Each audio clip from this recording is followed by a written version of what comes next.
प्रिय दोस्तों, स्वागत है आपका खुशियों के त्यौहार में। यहाँ हम त्यौहार की तैयारी से पहले पूजा की थाली तक का सफ़र तय करेंगे। आज की वीडियो से शुरू हो रही है दुर्गा सप्तशती पाठ की श्रृंखला। दुर्गा पाठ आरंभ करने से पहले कवच, अर्गला, स्तोत्र, कीलक जरूर पढ़ें। पाठ की समाप्ति पर आरती के बाद में क्षमा प्रार्थना अवश्य करें। आप सुन रहे हैं दुर्गा सप्तशती पाठ श्रृंखला।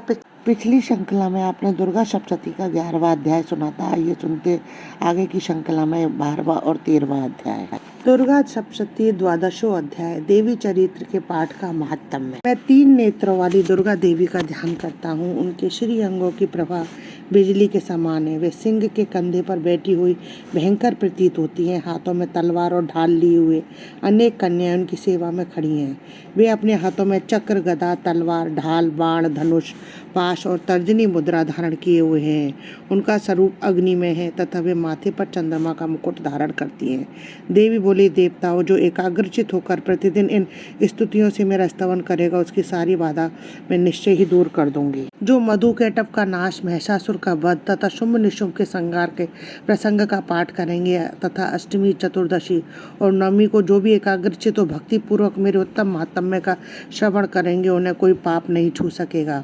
उन पर पाप जनित आपत्तियां भी नहीं आएंगी। उनके घर में कभी दरिद्रता नहीं होगी तथा उनको कभी प्रेमी जनों से बिछो का कष्ट भी नहीं भोगना पड़ेगा।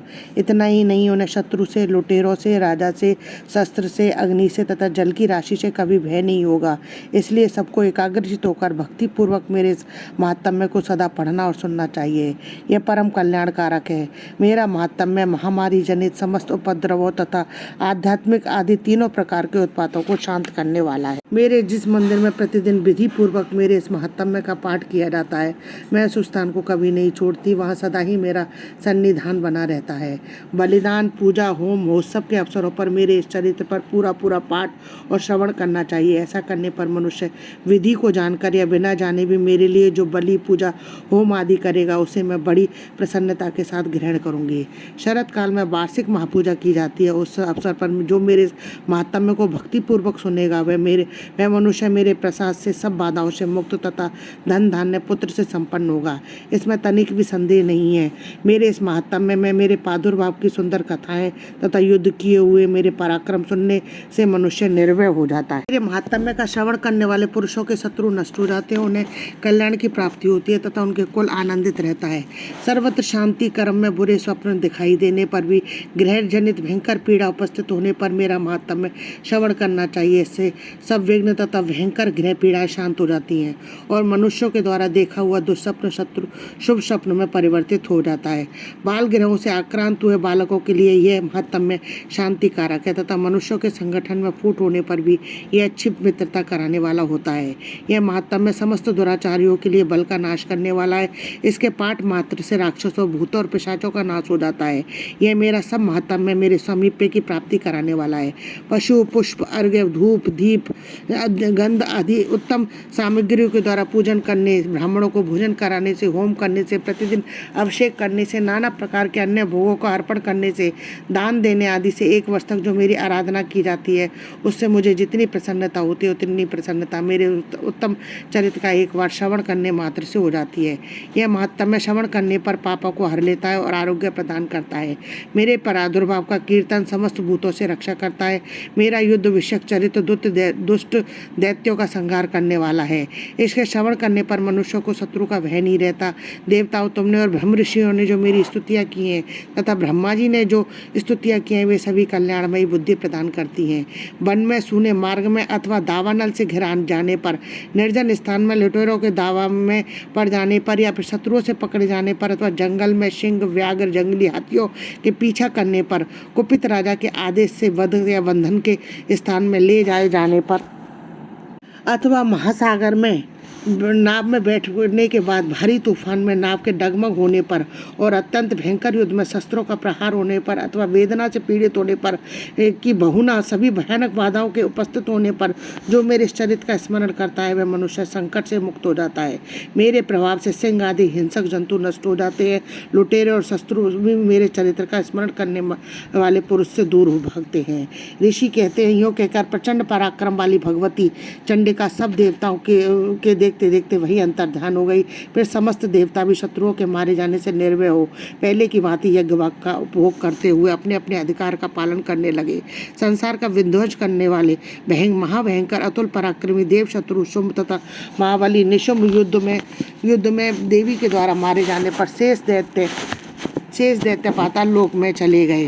राजन, इस प्रकार भगवती अंबिका देवी नित्य होती हुई भी पुनः पुनः प्रकट होकर जगत की रक्षा करती हैं। वे ही इस विश्व को मोहित करती हैं, वे ही इस जगत को जन्म देती हैं, वे ही प्रार्थना करने पर संतुष्ट विज्ञान और समृद्धि प्रदान करती हैं। राजन, महाप्रलय के समय महामारी का स्वरूप धारण करने वाली वे महाकाली ही इस समस्त ब्रह्मांड में व्याप्त हैं। वे ही समय समय पर महामारी होती है, वे ही स्वयं अजन्मा होती हुई भी सृष्टि के रूप में प्रकट होती हैं। वे सनातनी देवी ही समय अनुसार संपूर्ण भूतों की रक्षा करती है। मनुष्य के अभ्युदय के समय वे ही घर में लक्ष्मी के रूप में स्थित उन्नति प्रदान करती हैं और वे ही अभाव के समय दरिद्रता बनकर विनाश का कारण होती हैं। पुष्प, धूप और गंध आदि से पूजन करके उनकी स्तुति करने पर वे धन, पुत्र, धार्मिक बुद्धि तथा उत्तम गति प्रदान करती हैं। इस प्रकार मार्कंडेय पुराण में सावर्णिक मनवंतर की कथा के अंतर्गत देवी महात्म्य में फलश्रुति नामक 12वां अध्याय पूरा हुआ। दुर्गा सप्तशती पाठ की श्रृंखला को आगे बढ़ाते हुए सुनते हैं 13वें अध्याय में सूरत और वैश्य को देवी के वरदान के वृत्तांत के बारे में जाने। सप्तशती 13वां अध्याय, सूरत और वैश्य को देवी का वरदान। जो उदय काल के सूर्य मंडल की सी क्रांति धारण करने वाली हैं, जिनकी 4 भुजाएं, 3 नेत्र हैं तथा जो अपने हाथों में पाश, अंकुश, वर एवं अभय की मुद्रा धारण किए रहती हैं, उन शिवा देवी का मैं ध्यान करता हूँ। ऋषि कहते हैं, राजन, इस प्रकार मैंने तुमसे देवी के उत्तम महात्म्य का वर्णन किया जो इस जगत को धारण करती है। उन देवी का ऐसा ही प्रभाव है। वे ही विद्या उत्पन्न करती हैं। भगवान विष्णु की माया स्वरूप उन भगवती के द्वारा ही तुम ये वैश्य अन्य विवेकी जन मोहित होते हैं, मोहित हुए भी और तथा आगे भी मोहित होंगे।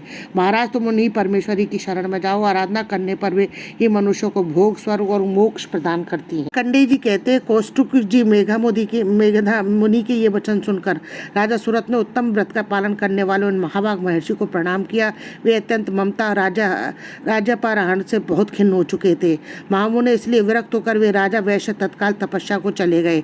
वे जगदम्बा दर्शन के लिए नदी के तट पर रहकर तपस्या करने लगे। वे वैश्य उत्तम देवी सूक्त का जप करते हुए तपस्या में प्रवृत्त हुए। वे दोनों नदी के तट पर देवी की मिट्टी की मूर्ति बनाकर पुष्प, धूप और हवन आदि के द्वारा उनकी आराधना करने लगे। उन्होंने पहले तो आहार को धीरे धीरे कम किया, फिर बिल्कुल निराहार रहकर देवी में ही मन लगा करके एकाग्रता पूर्वक उनका चिंतन आरंभ किया। वे दोनों अपने शरीर के रक्त से प्रोक्षित बलि देते हुए लगातार 3 वर्ष तक संयम पूर्वक आराधना करते रहे।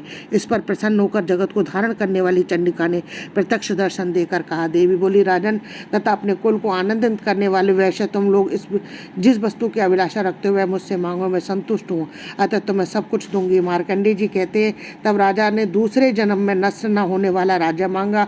इस जन्म में भी शत्रुओं को, सेना को बलपूर्वक नष्ट करके उन्हें अपना राज्य प्राप्त कर लेने का वरदान मांगा। वैश्य का चित्त संसार की ओर से खिन्न एवं विरक्त हो चुका था। वे बड़े विद्वान थे, अतः उस समय उन्होंने तो ममता और अहंता रूप आसक्ति का नाश करने वाला ज्ञान मांगा। देवी बोली, राजन, तुम थोड़े ही दिनों में शत्रुओं को मारकर अपना राज्य प्राप्त कर लोगे। वहाँ तुम्हारा राज्य स्थिर रहेगा। फिर मृत्यु के पश्चात तुम भगवान विश्ववान सूर्य के अंश से जन्म लेकर पृथ्वी पर सावर्णिक मनु के नाम से विख्यात होगे। वैश्यवर्य, तुमने भी जिस पर को मुझसे प्राप्त करने की इच्छा की है उसे देती हूँ। तुम्हें मोक्ष के लिए ज्ञान प्राप्त होगा। मार्कंडेय जी कहते हैं, इस प्रकार उन दोनों को मनवांछित वरदान देकर तथा उनके द्वारा भक्तिपूर्वक अपनी स्तुति सुनकर देवी अंबिका तत्काल अंतर्ध्यान हो गई। इस तरह देवी से वरदान पाकर क्षत्रियों में श्रेष्ठ सूरत सूर्य से जन्म ले सावर्णी नामक मनु होंगे। इस प्रकार मार्कंडेय पुराण में सावर्णिक मनवंतर की कथा के अंतर्गत देवी महात्म्य में सूरत और वैश्य को वरदान नामक 13वां अध्याय पूरा हुआ। जय माता की। दोस्तों, नवरात्रों में दुर्गा सप्तशती की श्रृंखला का ये प्रयास मेरे द्वारा किया गया। ये प्रयास यदि आपको अच्छा लगा हो तो प्लीज़ मेरे वीडियो को ज़्यादा से ज़्यादा लाइक और शेयर करें। यदि आपने अभी तक मेरे चैनल को सब्सक्राइब नहीं किया है तो उसे सब्सक्राइब करना ना भूलें। पास ही में बेल आइकन को दबाएं ताकि आने वाले हर नई वीडियो को नोटिफिकेशन आपको मिल जाए। और कमेंट्स बॉक्स में जो है जय माता की लिखें। हिंदू धर्म, रीत रिवाज, कथा कहानी जानने के लिए चैनल पर बने रहने के लिए बहुत बहुत धन्यवाद। जय श्री कृष्ण दोस्तों, राधे राधे।